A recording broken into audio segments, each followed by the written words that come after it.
ระวังแต่ตัวนี้แหละนี่เนาะมันอยู่นั่นเนี่ยจังหน่อยค่อยๆเนาะโอ้อาสิไข่แล้วล่ะบัดนี้เนาะโอ้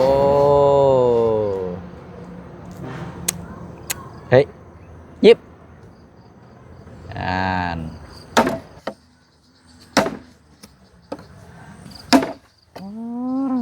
โอ้เรียบร้อย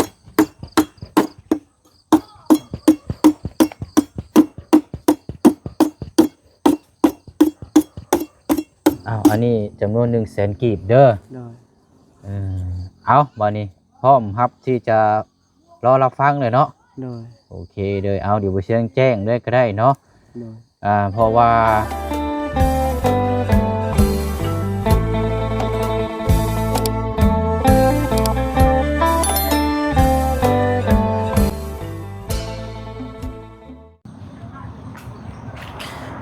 วันเวลานี่เนาะแป๊บเดียวพี่น้องอีกค่ำเลย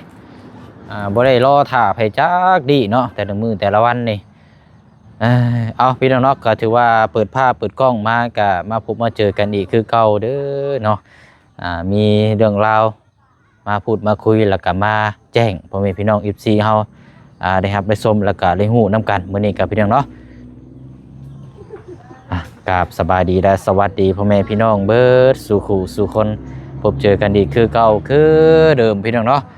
ตอนนี้ทางผู้เชียงอยู่ข้างกระตูบน้อยริมหนองซะของทางอาเจียงหรือว่าทางน้องห้างคือเก่าเนาะพี่น้องเนาะทางน้องเพิ่นก็ได้ไปตัดไม้ตัดตอกมาพร้อมที่จะต่อเติมแล้วก็โยกย้ายพากันมานอนอยู่นี่ก่อนพี่น้องเนาะเอากะเบิ่งน้ำกันเนาะพี่น้องเนาะพอดีว่าผู้เชียงก็จะเข้ามาพอดีว่ามีข่าวดีเนาะถือว่าข่าวใหญ่เลยก็ว่าได้เนาะพี่น้องเนาะจะมาแจ้งทางครอบครัวทางน้องๆเพิ่นมื้อนี้พี่น้องเนาะเอากับพอดีว่ามีทางพี่ใจดีเฮาเนาะพี่น้องเนาะหรือว่าทางแม่ใจดีเนาะทางแม่แก้วแล้วก็ทางเจนพี่น้องเนาะเพิ่นได้ครับได้ชมคลิปแล้วก็อยากมีส่วนร่วมแล้วก็ได้ครับได้ชมคลิปที่ผ่านมาเนี่ยเพิ่นก็เลยอยากสดซอยสมทบค่าซื้อที่ดินให้ทางน้องห้างเนาะหรือว่าทางอาเจียงทางครอบครัวเขาเจ้านี่แหละพี่น้องเนาะเอาก็เป็นเงินอยู่จำนวนก็ถือว่าหลายเนาะพี่น้องเนาะประมาณ10 ล้านกีบเนาะพี่น้องเนาะเอาก็ถือว่าโอ้ยอดรวมตอนนี้นี่ทะลุไปนี่ประมาณ30 ล้านได้พี่น้องเนาะสำหรับเคสของทางน้องห้างนี่พี่น้องเนาะเพราะว่าน้ำโมเชียงนี่มีอยู่ก่อนหน้านี่มีอยู่10 ล้านแล้วก็มาเพิ่มอีก10 ล้านเนาะเป็น20 ล้านเลยน้ำโมเชียงนี่พี่น้องเนาะและก็นำทางบ่อจันอีก6เนาะหรือว่าทางนำบ่อบุญบ้านป่านี่ก็จะแม่น4 ล้านมันก็30 ล้านในไรบาทนี้พี่น้องเนาะเอาก็ยินดีกับน้องเพิ่นบาทนี้พี่น้องเนาะจังใดก็ฝากเพื่อนพี่น้องติดตามเบิ่งน้ำกันสำหรับเคสนี้เนาะว่าสิเป็นมาแบบใดเนาะพี่น้องเนาะเอาจังใดก็ขอบใจขอบคุณกับคุณทางแม่แก้วทางเจนอีกรอบหนึ่งเด้อเนาะที่ได้เชื่อใจวางใจให้ทางมือเสียงนี่เป็นสะพานบุญให้เนาะที่ได้สดซอยเป็นอีกเคสหนึ่งเนาะที่เฮากำลังติดตามอยู่ในตอนนี้เนาะพี่น้องเนาะเอาเดี๋ยวเฮาเข้าไปเบิ่งทางน้องเพิ่นก่อนเนาะกำลังขมุกขมุมอยู่พี่น้อยซ่อมแซมหรือว่ากำลังเริ่มต่อเติมที่พักที่เศร้าอยู่เนาะแล้วก็จังแจ้งทางน้องๆเพิ่มเติมน้ำกันเลยเนาะพี่น้องเนาะเอาไปเบิ่งน้ำกันเนาะพี่น้อยเพิ่นละอยู่กระตูบเนาะกระตูบน้อยริมหนองสะโอ้ยคุณเอาเดี๋ยวยางไปเบิ่งน้ำกัน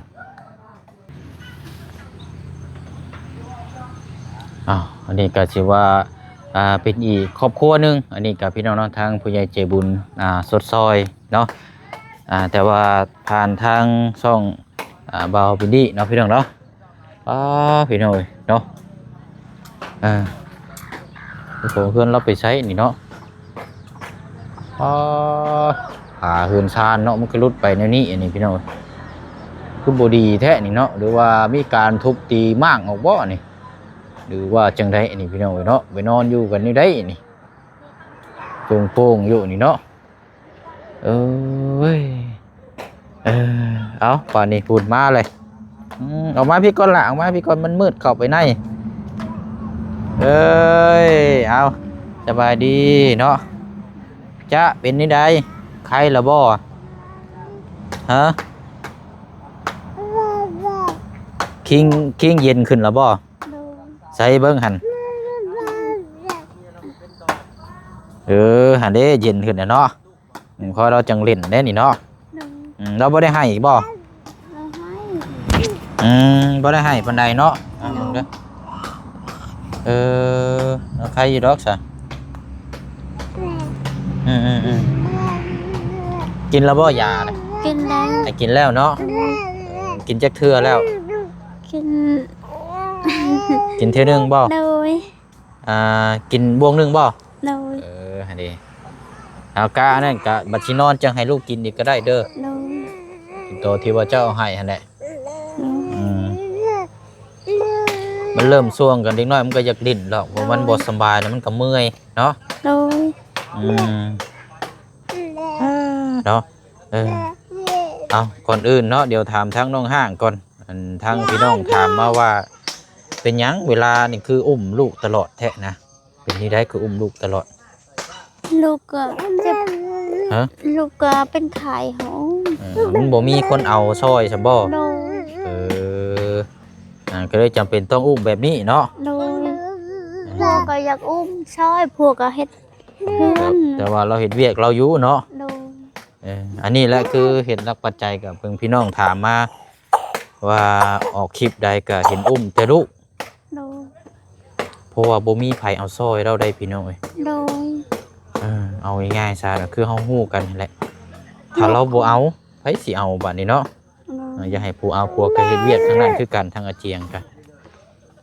จำเป็นต้องอุ้มลูกจังซี่แหละตลอดพี่น้องเนาะเล่นแล้วบัดนี้เนาะมันคันได้บ่ใส่ก็อย่าละหมวกนะมันคันมันคำนะปล่อยเลยล่ะมันเย็นจักหน่อยคนขี้ดื้อได้นี่เพิ่นเว้านี่คนมึนได้นี่มีควันแบบนี้นี่คนเว้ายากได้แบบนี้นี่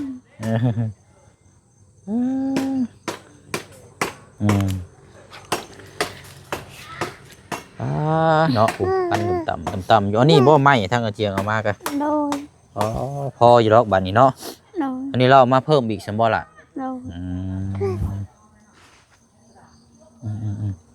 เอามาเพิ่มอีกเนาะไปเดี๋ยวเฮาย่างไปพูดก่อนก็ได้อันบ่ได้มีเกือบใส่บ่น่ะ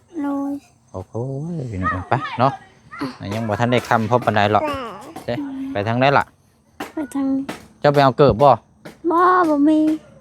บ่ย่างไปพูดเลยไปเบิ่งอันกระตูบน้อยดิมหนองซาเจ้าพูดแล้วไปบื้อนี่เจ้าว่าได้นอนบ่จักบื้อนี่เนาะเลย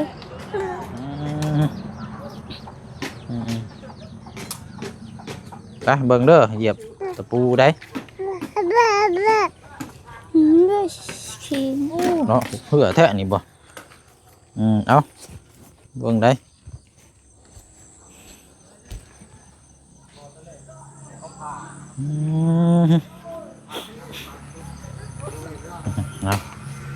นี่หนองสะพี่น้องเนาะโอ้ยว่าคือนั่นนี่เลี้ยงปลาเลี้ยงอย่างนี่คักแล้วนี่มีเอียนมีอย่างนี่ซ้ำสิกินไปนั่นแหละเนาะเดี๋ยวจังไรเข้าไปพี่น้องให้ทางอันบ่พึ่งเราต่อให้จบก่อนเนาะเดี๋ยวเขาจังเข้าไปพูดไปคุยแจ้งทางน้องเพื่อนกำลังต่ำอยู่จ้าจังไหนดิเนาะกระตูบหน่อยดิมสาน้ำโอ้มื้ออื่นนี่จะว่าสิได้มานอนได้บ่จักอันนี้เนาะไว้ดีเถอะนี่เราเฮ็ดผู้เดียวกับพี่น้องเลยเอาปุ๊ข้ามไปทางนั้นเลยแบกข้ามมาพี่บ่จักล็อกเนาะ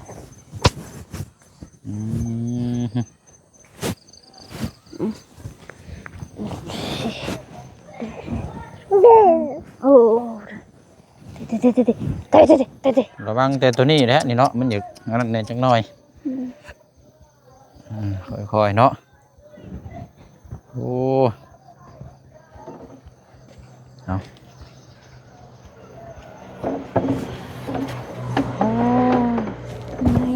คักอันนี้เนาะเอาอันนี้แหละคือเพิ่นว่าคันบ่เฮ็ดก็บ่ได้คันบ่กินก็บ่อิ่มเนาะคันบ่สร้างก็บ่มี อยู่ซื่อๆนี่ให้มันไหลมานี่มันยากได้เนาะดีแล้วดีแล้วนี่เจ้าเฮ็ดมื้อนี้เจ้าก็ได้เห็นทันตาเด้อมื้อนี้เนาะเอาโดยอยู่ดีไม่แห้งเนาะโอ้ยผมจะนั่งกันเนาะเอาอีกรอบนึงเนาะเป็นจังใดเนาะ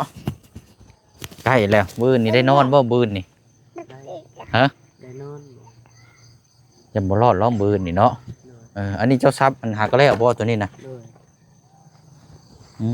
ไม่นี่ก็คักเนาะ เลย โอ้ยเฮ็ดเองเลยบ่นี่น่ะ เลย โอ้บ่ได้เห็นต่อน้องเพิ่นเฮ็ดซ้ำนี่เนาะโอ้เนาะเป็นเนาะเจ้าก็เนาะ เลย เคยเฮ็ดบ่เนาะย่างมาข้ามมาฟังนี่ก็ได้ลูกคอยเด้อระวังตกตะพังเด้ จ้า เคยเฮ็ดซ้ำบ่แต่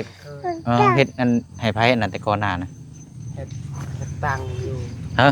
ตัง เบิ่งเด้ออันเอานี่ก่อนอันเฮ็ดตั้งซ้ำบ่ เลย เฮ็ดตั้งให้ไผก็ ให้เอง เฮ็ดเองนี่บ่ เลย เฮ็ดตั้งเฮาเองนี่บ่ เลย เออ เคยเห็นพ่อแม่เฮ็ด ก็เลยซับเคยหยังก็ได้ฮู้เนาะเห็นฮู้โอ้หันแหละว่ามีประสบการณ์ได้เฮามามาเฮ็ดของเฮาเองเนี่ยมันก็ได้บัดนี้เนาะ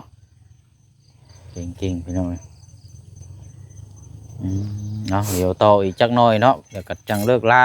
เลย เพราะมันก็เริ่มค่ำมืดแล้วโอ้อันไม้นี่ไปตัดไม้อีกรอบมื้อนึงอันนี้เนาะ เลย อันทั้งเทิงนี่ได้ซะเนาะไม้นี่ได้ซะ ยังมื้ออื่น ยังบ่ เลย เอามาฟังนี่ก็ได้มันคือสีมือๆโอเคมาฟังนี่ก็ได้มืออื่นจังต่อกันอีกเท่านึงเนาะ เลย อืมอืมมืออื่นนี่ก็จังหาไม้ตัวนี้มาตีใช้นี้ เลย เราพาวัดมาเนาะตัวเทิงเนี่ยจังแซ่ข่าวเราก็เอาสังกะสีมาตีกันได้แล้วเนาะอันนี้เฮ็ดคนเดียวได้เนาะ เลย เพราะว่าเมียก็เอาลูกไปหน่อยเมียก็ยังมาซ้อยอยู่แต่ว่าบ่มีคนเอาลูกหรือว่ามีคนเอาซ้อยอยู่บ่ล่ะ บ่มี บ่มีบ่ เลย อืมมันก็ซุปนิสัยได้แบบนี้เนาะอ่า มีแล้วก็ลูกมันบ่อยู่มันให้ตลอด เพราะว่าเคยอยู่นำแม่เลยเนาะ เออ อยู่นำพ่อเลยอืมเอาบ่เป็นหยังเนาะอันน่ะทางอาเจียงเฮ็ดกะคันว่าเมื่อยกะอันนั้นก็เอาลูกเปลี่ยนแล้วก็เปลี่ยนสลับกันก็ได้เนาะอันตะภาคนั้นยังบ่สักไข้บ่ล่ะฮะเจ้าบ่ได้กินบ่ยาอันบ่เชียงซื้อให้ ยังบ่ทัน กินเนาะเด้อบัดนี้เด้อ โดน อ่ากินนั่นละยาเนี่ยนะมันครบเสร็จแล้วบ่เชียงซื้อมาให้น่ะมียาแก้อักเสบยาแก้ไอยาดีไขหวัดยาต้านเชื้อต้านหยังนี่มันครบไปเลยกินยางนามิดก็ได้ กินข้าวแล้วจังกินแล้วก็นั่งนอนนะขาดเชื้อไปมันจังไอ้ไปน้ำพ่อบ่เอาเฮ็ดเอาอุ้มแล้วแน่อาสิไข่แล้วล่ะบัดนี้เนาะโอ้เฮ้ยยิบเราเริ่มอาการเราเริ่มดีขึ้นแล้วเรายิ้มได้เนาะเย็นอยู่บ่อาเจียงคิงเราเย็นอยู่บ่ เย็น อันนี้บัดนอนเนี่ยก็จังเอาให้กินอีก1บ่วงเด้อแล้วก็นอนเลยบัดนี้แต่ก็เก็บไว้ดีๆอย่าไปมั่วๆเด้อ โดน เอายาของลูกเฮาหรือว่าของชุมเจ้าเนี่ยเอาไว้ดีๆเดี๋ยวมันสิตกเหียเสียหายหรือว่ามันไปเปื้อนเอาไว้ที่หมองมันเป็นห่มเด้อ เลย อันนี้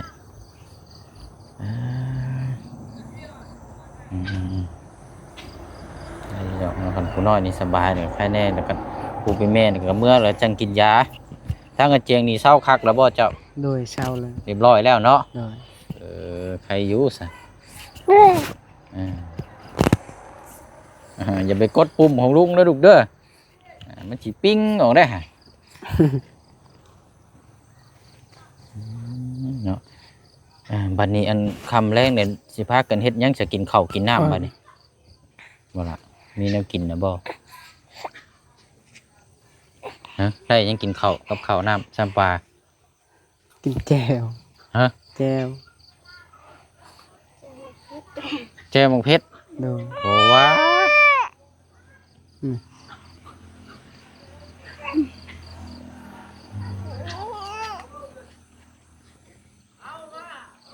แจ่วมังเพชรแล้วก็เบิ้นกับแกงหน่อไม้เนาะ โดย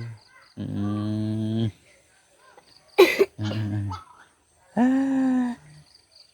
เอาใส่เฮ็ดให้ผู้เชียงเบิ่งจักหน่อยแน่ซะเอาลองเบิ่งจักหน่อยก่อนบ่เคยเห็นพี่น้อยเบิ่งทางน้องเพิ่นก่อนเนาะถือว่าเฮ็ดคนเดียวนั่นก็ถือว่าโอ้ไวเด้นี่ทั้งพี่น้อง FC ว่าโอ้ยให้ทางน้องสอนมาซอยทางอาเจียงเพิ่นเราเป็นหมู่คู่กันบ่ซั่นกันจะเอาก็จักสิว่าแนวใดเนาะ โด เพ ย ราะว่าเขาเจ้ากันต่างเวียกต่างงาน สอนก็บ่สบาย ลงมาแล้วก็ป่วยแน่ทางน้องสอนกันเราก็บ่สบายเนี่ยก็ได้ว่าเอ้าบ่เป็นหยังเนาะคอยเฮ็ดไปแน่เนาะล่ะเนาะ โดย เดี๋ยวมื้ออื่นก็แล้วแล้วมื้อฮื้อก็แล้วคันว่านั่นก็ดีแต่ว่าคนมีประสบการณ์เนาะอันผ่าไม้อันนี้ก็เคยเฮ็ดแน่คันว่าคือบ่เคยเฮ็ดแน่นี่โว้ยดื้อๆดีๆแล้วเจ้าจักสิจังได้แล้ว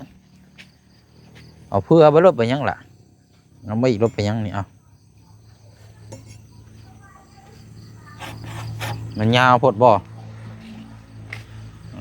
ตะเกียนเนาะ โดย ใช้เหล็กตัดจะอยู่ใช้ซะ เอามีดตัดก็ได้ ฮะ มีดตัดก็ได้ ใช้มีด ผ่า เหล็กเลื่อยเจ้าได้บ่มีบ่ ยันมันแตกเลย เอาคันว่าเลื่อยนี่มันแตกบ่ โดย เอาเจ้าสิเฮ็ดนี่ได้สะพานเอาเอาลองเด้อรถเอาวางเด้อค่อยๆเด้โอ้เอาเบิ่งไปสิจับชนนี้ไว้เอา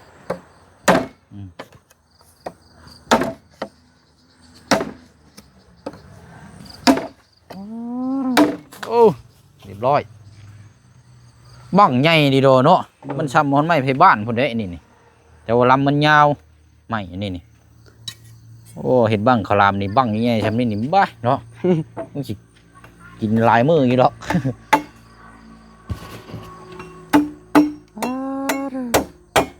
เอาทางน้องห้างย่างไปพุ่นแล้วก่อนพี่น้องลูกบ่อยู่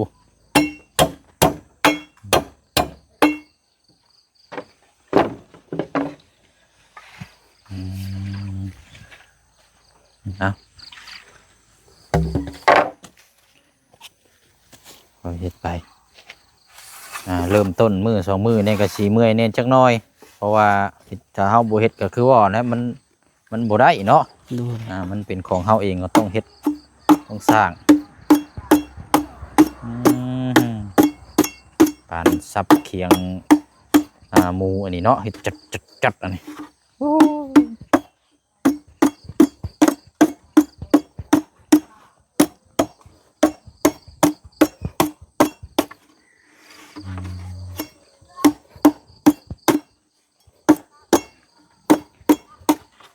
มัน3-4 ลำเนาะ โดย อันซับนี่ต้องซับไล่มาที่นี่แม่นบ่เลยบ่น้อง โดย อ๋อลำหนึ่งนี่เจ้าใช้จักนาทีนี่เพื่อสิแล้วนี่ใช้เวลาหึงแต่บ่ ประมาณจักแหละ ฮอดบ่10 นาที ฮอด โอ้มันต้องซับเบิดเด้เนาะ โดย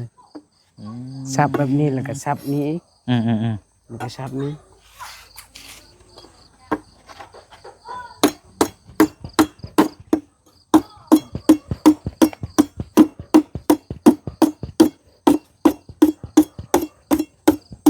โอ้ผู้สิเฮ็ดแล้วนี่บ่แม่นง่ายเนาะ โดย ผู้อะไรแต่เบิ่งนั่นแหละพี่น้อยเนาะจังไดดีแต่ว่ามีประสบการณ์เคยเฮ็ดแน่แต่ว่าคนบ่เคยเฮ็ดแน่นี่โอ้ยพอแห้งแล้วอันนี้ทางน้องเพิ่นเฮ็ดเองเบิดเลยนี่พี่น้องเฮาบ่ได้ซอยหยังจักดิเราไปตัดไม้ตัดตอกมาแล้วก็ออกแบบเฮ็ดเองเลยบ่ได้บอกในคำแนะนำทางน้องเพิ่นเฮ็ดเองเลยในการต่อเติมในการปลูกพังในการมัดในการอิหยังน้องเพิ่นเฮ็ดเองเลย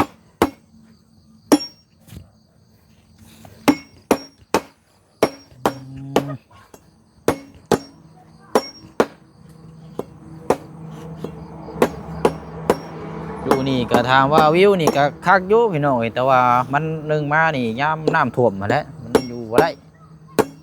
น้ำท่วมแล้วก็มันเป็นคลองทางผ่านนี่แน่เพิ่นเว้ากันเนาะบ่ค่อยโอเคปานใด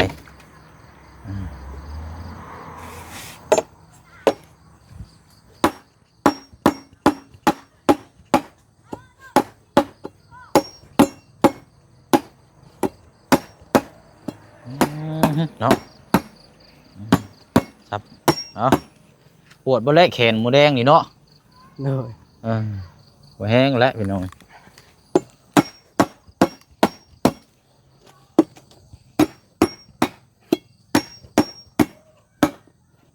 โอ้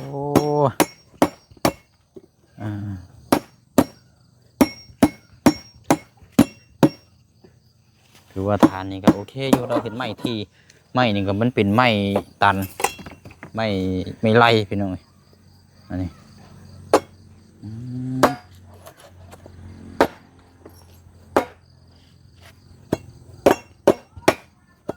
แล้วอยู่บ่เฮาฮะแล้วอยู่บ่ โดย ใช้อันเมียเจ้าเราอันนั้นบ่ทางนงห้างน้ำมาพี่อีกเนี่ยเป็นยังเนาะเดี๋ยวไปเชียงมีแนวเรื่องใหญ่เนาะคันสิว่าก็มีเรื่องใหญ่จะมาแจ้งมาบอกเราให้เรามาพี่ก่อนก็ได้ ห้างไปชิหน่อยให้เรามาก่อนแป๊บนึงเดี๋ยวจังไปมาฟังแล้วก็มาครับฮู้น้ำกันก่อนว่าสิเป็นเรื่องยังเนาะโดย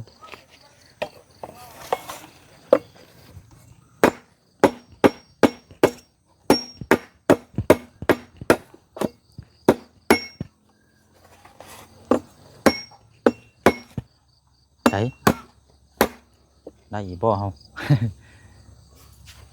เดี๋ยวจังหน่อยเรามาแล้วโอเคบ่เป็นหยังคันตัวนี้คันเจ้าเฮ็ดบ่แล้วแล้วก็มื้อจังต่อก็ได้ล่ะเด้อเพราะว่าเฮาบ่ได้รีบดอกแต่ว่าอยากเห็นว่าเจ้าเฮ็ดได้ซำใดได้มีความสามารถเนาะคันสิเว้ากันโอ้มาพี่ก่อนจังน้อยเนาะ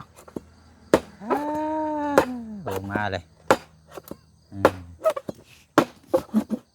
สะโอเคล่ะวางมือก่อนก็ได้เอานั่งตรงนี้ก่อนนั่งเลี้ยงกันก่อนนั่งอยู่นี่แหละมันอยากนั่นแน่นจังหน่อยเนาะนั่งใกล้ๆกันนี่แหละเก็บก่อนมืออื่นจังต่อเขากูน่ะโอเคเอานั่งลงก่อนโอ้ยเนาะโอ้ยอ้าวเนาะสบายเรื่อยเถอะเฮ้ย สบายบ่ทางนั้นก็สบายดีบ่เอาเป็นก้อนซะเนาะทำมุมก่อนคืออันนั้นแท้นี่น้องห้างอันยับมาอีกก็ได้ล่ะยังใกล้กันเลยใกล้กันน่ะป่านนี้ตั้งใจฟังเด้อทั้งผัวทั้งเมียไปเชียงสีเราเรื่องใหญ่ให้ฟังสิเอาเรื่องใหญ่หรือว่าสิเอาเรื่องน้อยอยากฟังเรื่องใหญ่หรือเรื่องน้อยฟังหมดฟังหมดโดยเฮ้ยเอานุ่มเนาะบ่อยู่สับบาทเนี่ยเราอยู่น้ำท่อโอ้ยเนาะ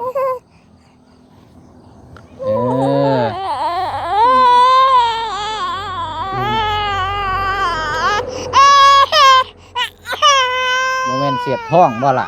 ตบบงท้องลูกด้วยกันว่านั่นเรียกได้อยู่กับกันว่าเราเสียบท้องเราจะเอาบิ๊กนั่นท่าท้องเราเด้อตบท้องเบิ่งเยอะฮะมันหลังกกบ่ได้ดังบ่อยากให้ลูกอยากให้พายางเลาะได้เนาะ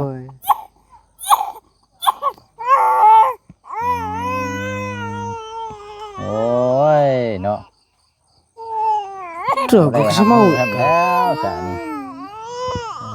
เอาจังซี่ก็ได้สาเนาะ เดี๋ยวน้องห้างเมื่อก็ได้ฉะนั้นเดี๋ยวบ่เชียงสิคุยกับทางอาเจียงก็ได้เด้อ โดย ทางน้องเพิ่นงี่เง่าแล้วยังบ่นั่นอยู่ไปเมื่อก่อนก็ได้ ช่วย ไปเอาเดี๋ยวให้พาเลาะเนาะ โดย โอ้ยเอามาต่อกันบัดนี้อยากหามฮู้เบิดทั้งสองเรื่องเลยเนาะ โดย โอ้ยอันว่าเมียเจ้าบ่มีเกือบใส่บ่น่ะหรือว่ามีอยู่ มีแล้วชื่อแต่ว่าบ่ถูก ค่อยใช้ โอเคสาวพี่น้องเนาะเดี๋ยวเฮาสิพูดคุยกับทางอาเจืองผู้เป็นสามีก็ได้เนาะแล้วเจ้าจังไปแจ้งบอกทางน้องห้างอีกรอบหนึงเด้อ โดย แล้วก็ทีมงานให้มาเยี่ยมมายามมาถามแล้วก็ให้จำว่าไผมาเว้าในนั้นอันนี้ก็ทั้งเทื่อเพิ่นถามแต่เฮาก็เว้าไปตามความเป็นจริงแล้วล่ะเด้อ โดย เอาก่อนจะอันนี้พี่น้องเอ้ย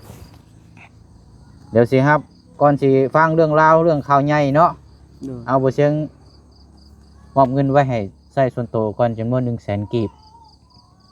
ซื้อในครอบครัวไปซื้อเกือบซื้อหยังก็แล้วแต่เจ้าแล้วล่ะเด้อ โดย ซื้ออยู่สิกินเจ้าแก้ไม้แก้ตอกอันน่ะ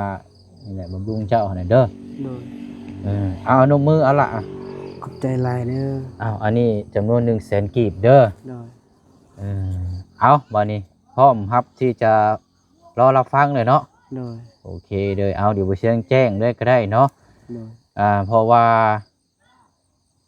ไปเชียงเขามานี่อย่างมืดแน่กับพอดีมีเรื่องราวข่าวคันเฉพาะกับข่าวซะพี่น้องเนาะข่าวดี โดย แนวข่าวดีข่าวใหญ่เนาะพอดีมีทางแม่ใจดีกับเอ้ยใจดีเพิ่นได้รับได้ส้มเลยเพิ่นอยากสดซอยทางครอบครัวเจ้า โดย เนาะเพิ่นซื้อแม่แก้วแล้วก็ทางเอ้ยเจนเด้อ โดย เพิ่นฝากเงินมานี่สมทบ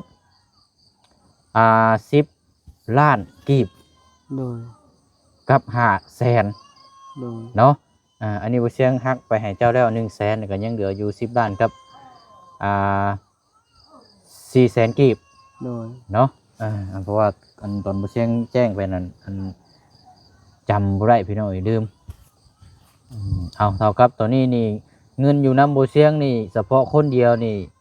ที่บ่เชียงได้แจ้งเจ้าไปยามฮู้มีอยู่รวมเบิดนี่เป็นเท่าไหร่ก่อนหน้านี้เท่าไหร่ จักและลืม จำเด้อว่านี่เด้อ โดย น้ำก่อนหน้าน้ำบ่เชียงนี่มีอยู่10 ล้านกีบ โดย อย่าตอนนี้มาเพิ่มอีก10 ล้านกับ400,000 กีบ โดย รวมเป็น20 ล้านกับ400,000 กีบแล้วเงินในครอบครัว โดย ทองของเจ้านี่เด้อ โดย น้ำบ่เชียงคนเดียวนี่แต่ว่าน้ำทีมงานกะอีกต่างหากเดี๋ยวเพิ่นสิมารวมสมทบอีกทีนึงเนาะ โดย โอ้